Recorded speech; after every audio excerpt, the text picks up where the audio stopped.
Hi everybody and welcome to episode 11 of the Groomer Next Door. I'm one of your hosts, Chris Green. Sitting next to me is Sarah.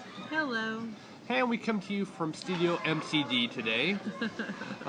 As always, we're letting Claire play, and of course the studio, being that it's McDonald's, is completely loud and everybody's here. And it's a Friday night, and what better place to go to on a Friday night than McDonald's? Right. And for me, as I have posted online, I have been completely sick, so I am really sorry if I do not have radio voice right now. But, and of course that screaming in the background probably didn't help either. So anyways, on with the show, right? I guess. All right, so our main topic today is going to be name tags on a dog. But we want to actually start out before that. We want to start talking about last week in our episode at the dog show. Considering we lost most of the episode, wanted to talk on that. That made me so mad. We had some amazing interviews by some amazing show groomers, owners, and whatnot. The one that I am really upset about missing out the most was I spoke to a lady who owned and operated her own grooming salon, and she groomed this magnificent champion. It was a Newfoundland, and what was nice is one thing that I already did to the Newfies that come in, she does to her show dog, and that was kind of awesome. And she knows that I help the mat and try to keep the Newfoundlands brushed out instead of shaving them. Since shaving a Newfie isn't the greatest idea, it could be hot outside, but their coat is also used to keep them cool. So seeing the tools that they use, the same tools I use.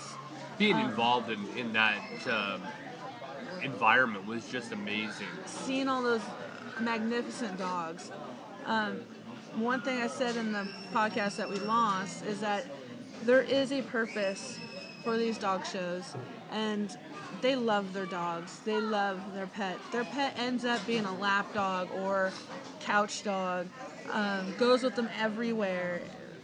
These are the show dogs. They're not just up on a table getting groomed, showed, and then put in a crate. Right.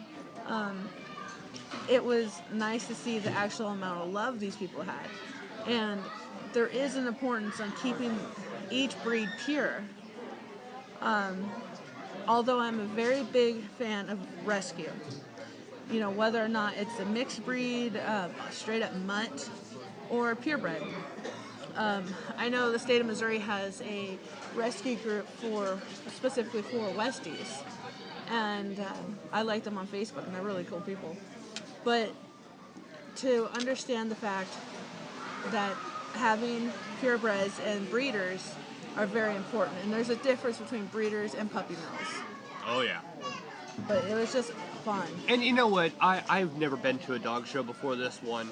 I'm hooked as just an admirer, and it was just amazing to talk to these people. And if for any reason, anybody from last week, we gave a card to, of our information. If for some reason you're still listening, which we really hope you are, please drop us an email at thegroomernextdoor@yahoo.com. Just briefly mention what we talked about, and I will actually read them on air next week. See, I didn't anticipate a malfunction in the device, or I would have had a pen and paper taking notes during the actual interview itself. So we do apologize. We don't know why it did it. Technology is all I gotta say for you. It digitally ate most of the content, which now we have more devices to actually improve our podcast. So the more you have, the better you're going to be, better equipped you could be. But absolutely amazing. Purina put on a great show. The Purina Farms in Missouri, absolutely gorgeous. I don't like to promote anything. This is not a show I like to promote any kind of product, but I was amazed by what they did. I was amazed by what they did, how they did it, and how many people they're able to incorporate during this, and how many people showed up. I thought, okay, you might have a couple groups, but they had dang near every single breed. They did. I'm talking about from Bouviers to blue Carries or Carry Blue, excuse me. Chow Chows. They had a ton of Akitas. I mean, you know, Afghan hounds. They had feral hounds. I mean, feral hounds. They're not very popular. No, that was a rarity. And we weren't there the whole day, so we didn't get to see the Vizsla hounds or whatnot. Not even the. I wanted to see the Bernese Mountain Dogs, and they didn't show yet. Yeah, and there was just so many different kinds. It was absolutely amazing. I mean, if you're a dog lover, you will love to go to a dog show. And you know, the cost for us was very limited. It was free for parking and free for admission. So you really can't beat that when you can have a whole day out and you can see so many different breeds of dogs. And you get to watch these dogs in their environment showing. And we're talking about some dog that absolutely is so proud to be in that ring. They're strutting their stuff. It was amazing. Yeah, it was gorgeous. There wasn't one dog whimpering, hanging its tail down. Its tail was up. Their eyes were bright. They're looking everywhere. It's like they live for this. Oh yeah, and you know, congratulations to Keith and Carla. They got exactly what they wanted out of last week's event. So you know, always, you know, if you're going to an event and you actually succeed at what you want, congratulations to everybody. All right, did you want to go on any more on last week? No, I think we kind of covered it, since we do have to share this episode with the dog show and how to make sure to keep your dog safe in your property. So I think we'll continue on how to not lose your dog. Yeah, and you know, this whole thing, you know, this whole episode formatted this week because of a dog that we just so happened to run across. Little dog was running in the street as we were driving by. Like always, we've done this before. We'll stop and see if it's friendly. It came over to us, really friendly dog. Ran straight to my arms. Yeah, if Sarah didn't pick up this dog, literally, and I'm not joking, literally seconds after she got back into the car, a big truck, not semi-truck, you know, personal vehicle. Really big Dodge. Yeah, well, yeah. It came screaming down the road, and this dog would have actually been hit by the vehicle. So it was one of those things, you know, it spirited us to really want to do this episode on proper tags. We saw this dog and we're like, okay, no tag. Not even a collar. Nothing on this dog whatsoever. So there's no way to identify whether it belonged to somebody, whether it had a name, a number, nothing. Not even a vet tag on it. And it's just, it really sparked a lot of anger I have in this. And if you've actually followed me on Facebook or any of the groups, you'll notice I'd posted this out there. So we wanted to really, you know, set things on, get your dogs properly tagged. There are multiple different things you can do. Let's start with the obvious. On their collar, please get a simple name tag where it says their name and your cell phone or home phone number. It is so simple, and there is no reason why you don't. If you're listening to this show, you obviously have a dog, or you're thinking about getting a dog. So let's start with that. If you have a dog or you want to have a dog, the first thing you should be thinking about is getting a tag. Exactly. Excuse me. One of the number one things that people look for when the dog escapes, okay? Sometimes this happens. Sometimes a dog does get out. Sometimes the dog runs out in between your legs and is gone. You know, there's some stuff that just has no bearing. You have no bearings over. You have no control. Exactly. That dog gets out. Dog got loose. You know, he ran off with his leash on. You may have a child, and your child by accidentally opened up the screen door. So the situation has started out not as your fault, but this is ways to help retrieve your pet, help get your pet home. Especially if you don't have your pet spayed or neutered, it's very important to get that pet back home, because then you're starting the overpopulation of dogs. Right. So a collar, depending on the size of the dog, can range anywhere between, I've seen some as small for like Chihuahuas that are $3, up into 10 or 15 for regular simple collars. Tags can be fairly inexpensive too. Oh yeah, yeah. I mean, I've done some research on just the simple. You can have a simple tag made, and I'm not going to use any stores, any product placement here. Again, we're not here to advertise anybody, but you can simply go to a mall. You can go down to a box store. A lot of box stores have these kiosks right there where you put in so much money, and it can be anywhere from $7.95 to $14, depending on what your customized tag's going to look like, with a famous sports team or some kind of logo. You can simply put that on your dog. And if you want to have a dog, and this is my personal opinion, and this is where my passion comes into it. I'm not really looking to actually make a friend on this. This is where I'm going to draw the line. If you're going to have a dog, get this done. If you're not going to get it done, do us all a favor. Don't have a dog. Because you know what? You're only doing the dog an injustice. Thank you. And it's a simple thing. You know, I don't understand why people don't do it. We've run across this with a very gorgeous dog about 2.5 months ago, where luckily we were able to track down the rightful owner of that dog. And this dog, I'm not going to tell what breed it is, but this is a very, very good breed of a dog. Very expensive.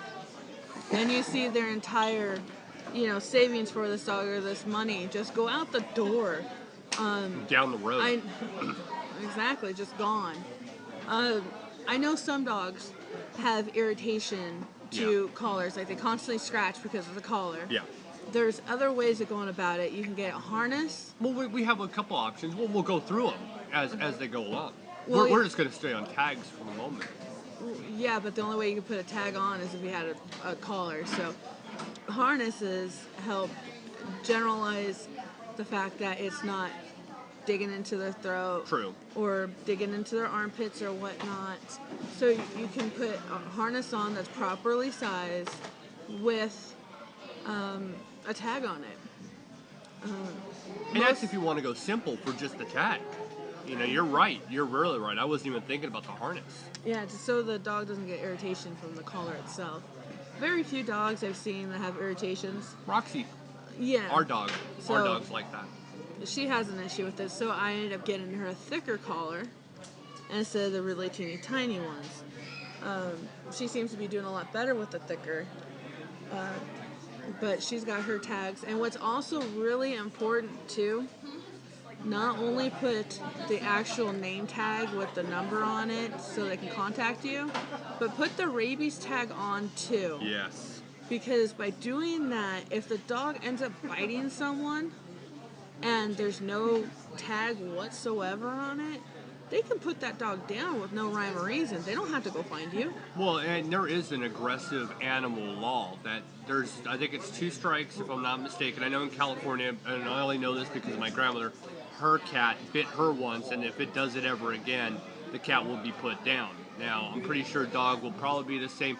Check wherever state or country you're in to find out. Yeah, check all of that, because I don't want to give anybody any kind of advice. Check on that. Obviously. And, we reference children. Our daughter's 5. If our dogs got out, she would right away alert us. Make sure that all kids are aware. If dog gets out, come to us immediately and tell us, the dog's out, the dog's out. Yeah. That'll save a great deal of time and effort. And have photos of your dog handy so that if you do end up losing your dog, and, there are a lot of people who have tags on their dogs, sometimes tags are removed, which, we all know people do steal. Yeah, I mean, when a dog's running through, especially where we're at, where it's very wooded, if a dog's running through, the collar gets snagged and the collar comes off. Yep. That does happen. So we're not saying this is a foolproof or this is a guarantee. This is just something to help minimize the risk of never getting your dog back again. Right, and that's why, I have some information that we'll cover on the different things. Tag is just the first thing. I have found a really unique tag that's in the shape of a driver's license, and it's every state in the U.S. that you can crop a picture of your dog, you can put it in there with the name, address that you live at. If you want to look that up, you can simply use your search engine and find out if that's interesting to you. The next thing, is, of course, just the simple tag. Or look online if you want, just on the collar, you want a monogram collar with your dog's name and number, and eliminate the actual tag itself. Maybe you think it's gaudy. Some people do. Well, I know one pup that comes in, Laker. Laker has on her collar her name, Yeah. her last name, which is obviously the owner's last name, and then a phone number, so that someone can call. It's also on the leash too, just in case the leash, the owner dropped the leash and Laker took off. Right. This is all just ways to help minimize the risk of not getting your pet back. Like the dog that we found and we ended up taking home with us, she's an absolute sweetheart. You can tell she was at least somebody's pet once before, but she's been out for a long time. She enough to scarf down, I think, 3 pieces of chicken breast? She doesn't actually even know what dog food is. So Right. that even explains it. She's been on the streets so long, this dog doesn't even know what dog food is. And that's got to be scary in itself. Can you only imagine a dog that doesn't understand dog food? I mean, it's like us. We would look at dog food. We don't want to eat it. She doesn't have a clue what it is. That's Exactly. really scary to me. So, but you can tell at one point in time, she was handled with care and love. Yeah. And now there's pretty much no way to find the owner. Yeah, we've done what we could, and we haven't gotten a call back. So I guess we're now an owner of another dog.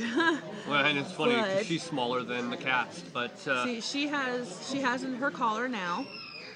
We're still waiting on the tag, and it's going to be put on her because she does dart. yeah. And we don't have, where we're located, we don't have a place, we don't have a box store, we don't have any of those luxuries to actually get one of those tags made right on the spot.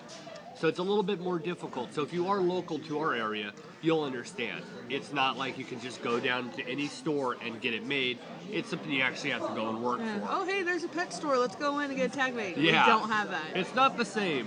But, let's move on to the next thing, and that's going to be an invisible fence. Yeah, it's the next step up. Okay, you put your collar and tag on.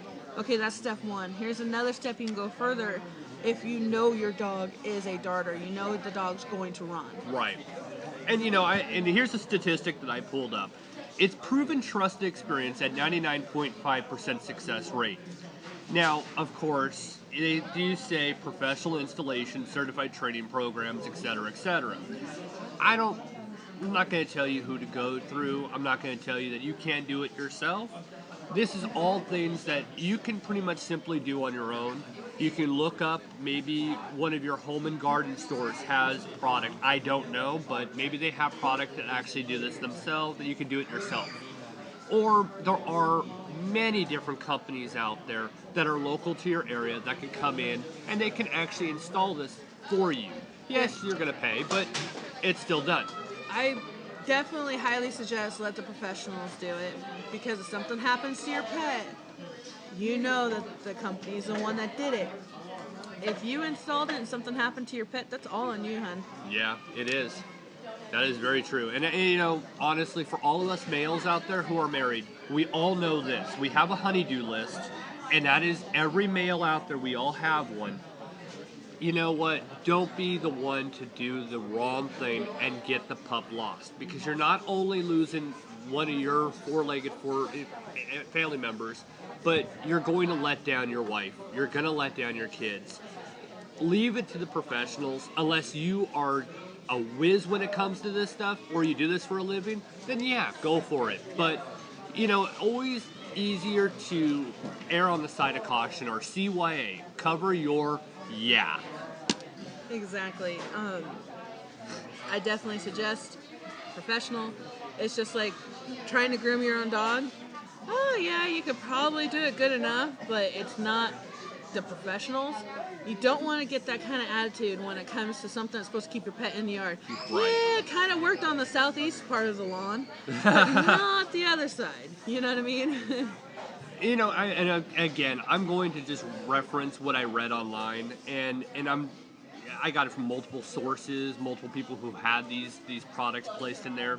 They said the biggest plus, according to the manufacturer of the system, is that they are buried underground, and you don't have that unsightly fence line, which in some places, like where we're at, we don't have privacy fences in the backyard. Not a lot of houses do.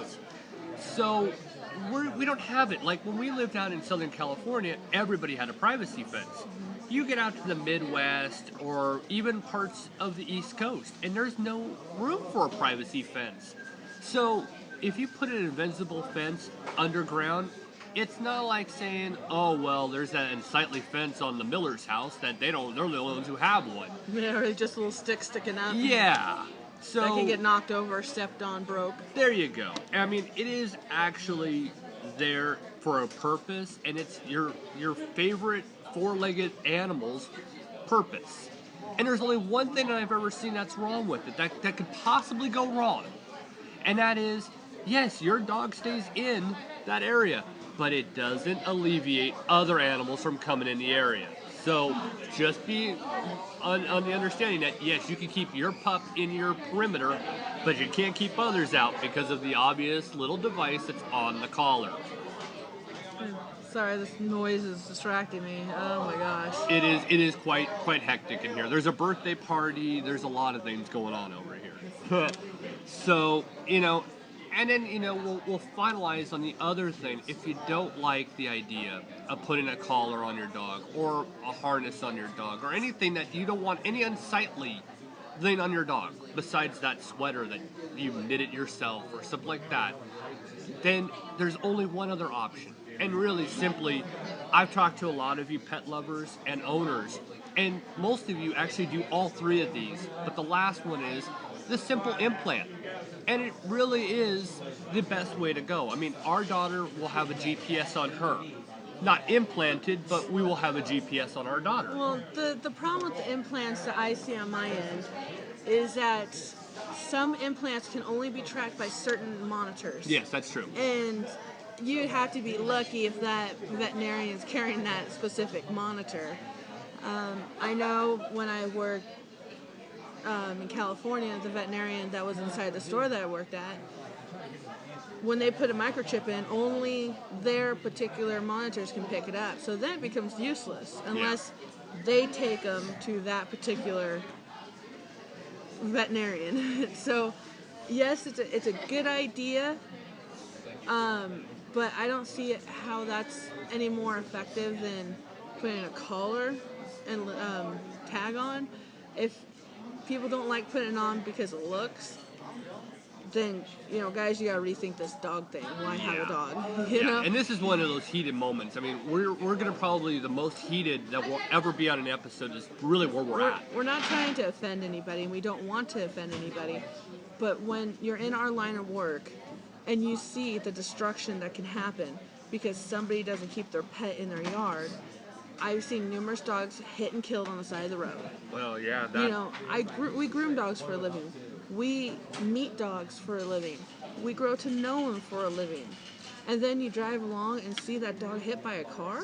Well, did you want to actually kind of minimize the story and explain that one where little girl? Because there's a lot of people that have children that their child's attached to dogs. Sarah was at work, and a person that lived across the street, their dog got out.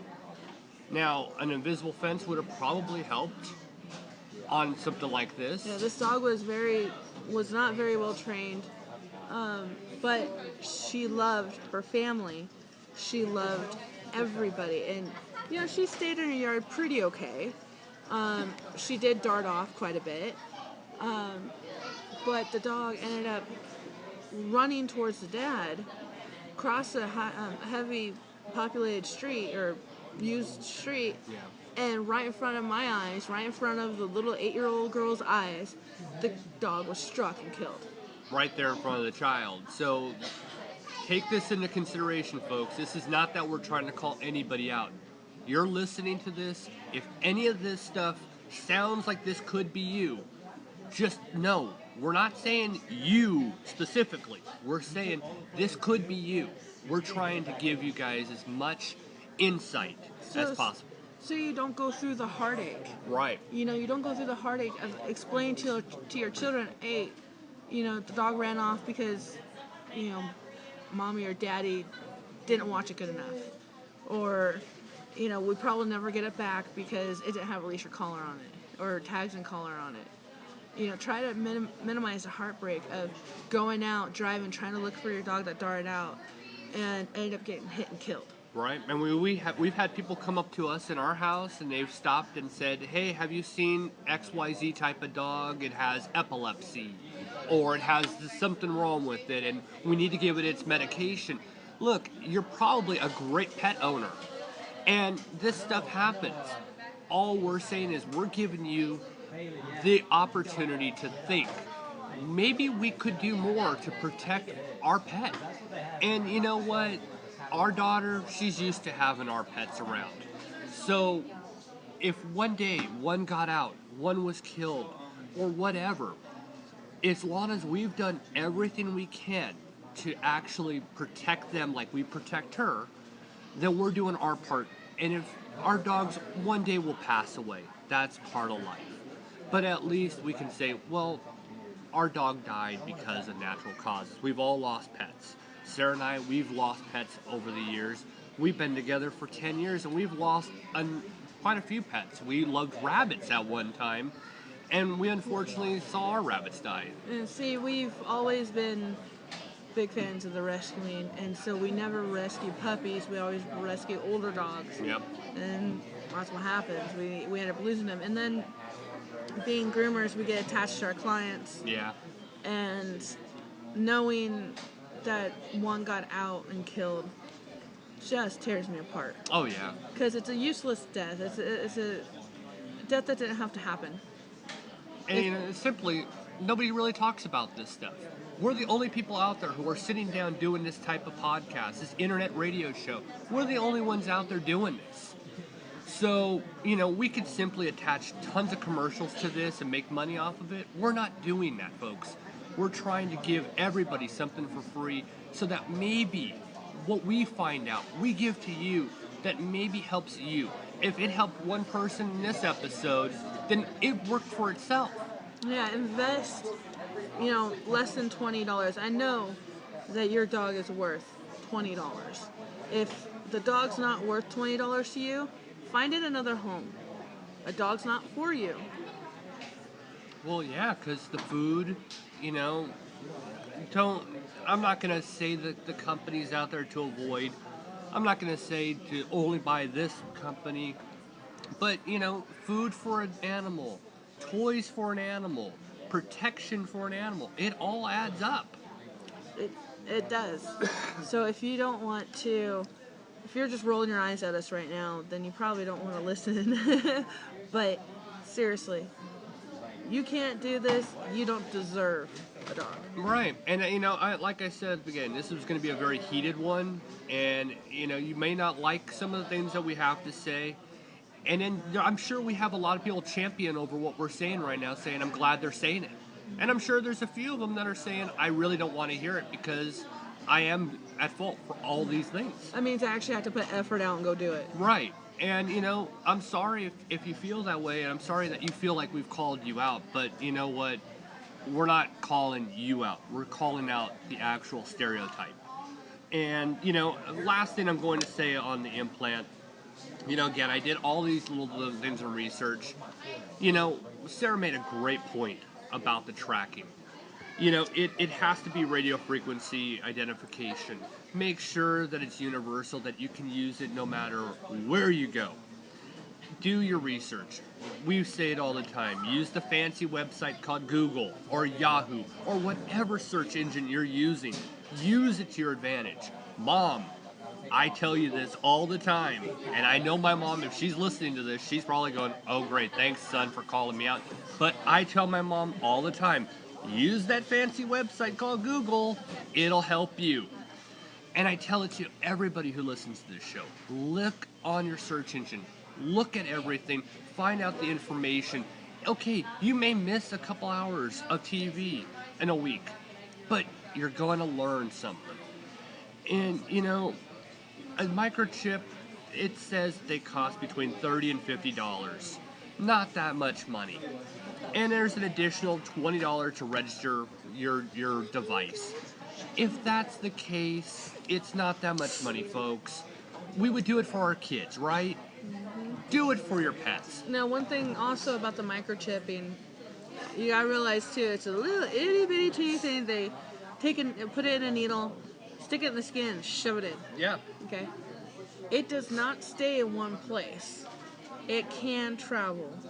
So if you take any dog that you find into the vet to see if it's microchipped, make sure they look more than just the back of the neck or the tail.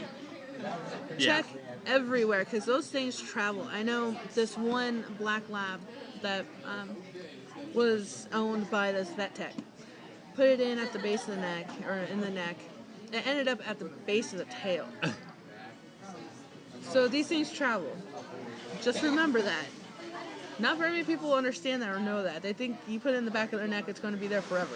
No, they travel. And not all vets graduate top of their class, just like not all doctors graduate top of their class. So, you know what, again, look online, check who you're taking your dog to when it comes to professional, because you know what, honestly, it all goes back to grooming 101. Find out who's working on not only your pup, but your child. Who's your child's pediatrician? Who's your main primary doctor? Who are you going to? It all circles back. Boy, people are rude, aren't they? Anyway, sorry. It's McDonald's. They think their space is their space. Oh, this is not my space, folks. This is McDonald's space, I guess. Anyway, I guess put some smile into our moment here. Serious on it. Again, we're not trying to be jerks about things. I personally, I'm tired of seeing dogs being abandoned, which is how we found out the dog that we ended up taking in and feeding and giving a roof to. We found out that it actually had most likely been abandoned years ago. I'm sick and tired of hearing about abandoned dogs. We would be up in arms if we heard about abandoned children. It's the same thing, folks. Abandoned dogs, abandoned cats, abandoned any animal. It's still abandonment. Can you only imagine what those poor things are going through in their mind? Last night I slept in so-and-so's bed. They're my master. I love them so much. The next day they're on the street in the cold. Just think about that. Maybe then you'll understand why this was so important to me. And I did this episode for me. I did this for Sarah. This is our way of just laying it out there. So, at the end, if you're happy for what we did, great. If you're upset with what we did, I'm sorry, but you know what? This is the truth. Well, yeah, I mean, if a dog gets out and gets loose and it's in the middle of the woods, it's going to freeze to death. It's going to starve to death. Who knows how long this dog that we found was out on the street. We don't know. But compared to what she looks like and what she should be looking like are two different things. Right. And remember, go ahead. They can go through a hell of a time. So do what you can in your power to get them either registered somewhere, chipped, harnessed, collar, tag, something. And the worst of it all, and again, I'm laying it all out there on this episode. Remember, you may be a good person, but there are sickos everywhere. And these sickos like to abuse animals. They like to abuse anything that's smaller than them and that can't defend themselves. Well, that's a great point, because if you look at it, most of these animal abusers that are actually caught cannot have animals. They cannot adopt. They cannot buy. They cannot physically own an animal because they have been accused of being abusive. Well, if the dog's loose, running around, and this guy picks it up or this woman picks up this dog, hey, there's a full free animal they can abuse, and they can take their sickness to the high level because nobody knows they have it. And you know what? Do some study on the worst of the worst murderers out there. They were started out as kids or teenagers. And where did they start at? Abusing animals. Abusing animals, torturing animals. Remember, folks, you're not only protecting your furry loved one, you're protecting a life. So, if it's not in your nature to want to spend money for this animal, please, just give them to a shelter. Find a good home for them, because you know Rescue. what? A rescue, exactly. Don't be part of the system that continues to let these poor animals be abused. Don't be the person that feeds a crazy, psychotic person And- another life to kill. Exactly. And then another thing, if you are low income, because I know this happens and I understand this too, low income people who own animals that need the comfort of their animal, that loves their animals to death and do what they can afford for that animal, which is awesome, because I do believe low income people or flat poor, you know, the animal is still being loved, still being fed, as long as the animal's fed, Yeah. you know. But contact your shelter, contact agencies, rescues, see if there's any way if someone can donate a leash collar and tags. You know, over at our facility here, they offer shots and stuff like that for low-income families. There's ways about going to get it. You can't just say, well, I don't have the money for it. I love my dog, but I don't have the money for it. No, you're being lazy. Yeah. Don't be lazy. Go out talk to your pound, talk to any kind of rescue, see if someone's willing to donate $20 to go pick up that tag and go pick up the leash and collar for your dog. And I guarantee you, there are organizations out there that will help. So, like Sarah said, there are ways of doing this if you're unable to financially do it. And yes, low income should not be any excuse for anything. You're no different than the rest of everybody in this world, whether you're in the high class, the middle class, whatever, it doesn't matter. There's always a way. Yeah, there is a way. So don't think we're trying to discourage people who don't have the money to not have a pet. You want to make sure you can take care of them and so forth. And we reference back, look at what John Redshaw in episode 3 talked about. There are pantries out there at the end of the month. Out here we have one. I'm sure, check your local areas. See, they might have one that they sponsor that might happen too. Yeah. You know? There's tons of options out there, you know. You might not get the best food. You might end up with Old Roy or Gravy Train. But food at this point, it's always best to feed your pup something grain-free or wheat, corn, soy-free. First comes to shove, as long as they're getting some kind of nutrition, that's the important part. Well, that's it, you know, and, you know, I've seen it so many times. You've seen it too. You know what? So many people love their pets. And that's the whole importance of this whole episode, the whole show, the whole thing is you love your pets. And most of you, I'm lucky, I get to talk to a lot of you in the groups that I talk in. You guys are phenomenal. And I know Sarah talks in different groups that I talk in. We're very fortunate. We get to talk to the greatest pet owners. And you are the ones who actually keep spreading our podcast out to others. So, again, we don't ask you to pay us anything. We don't ask you for anything. Just spread the word about what we're trying to do here to the next. Because, you know, you personally are the ones who are making the difference. By telling somebody who might not have this information about what we're talking about today or last week or whenever, what you're telling people is, here's some information for you. And you're probably the ones who are doing all of the work. You're the ones who are making the difference.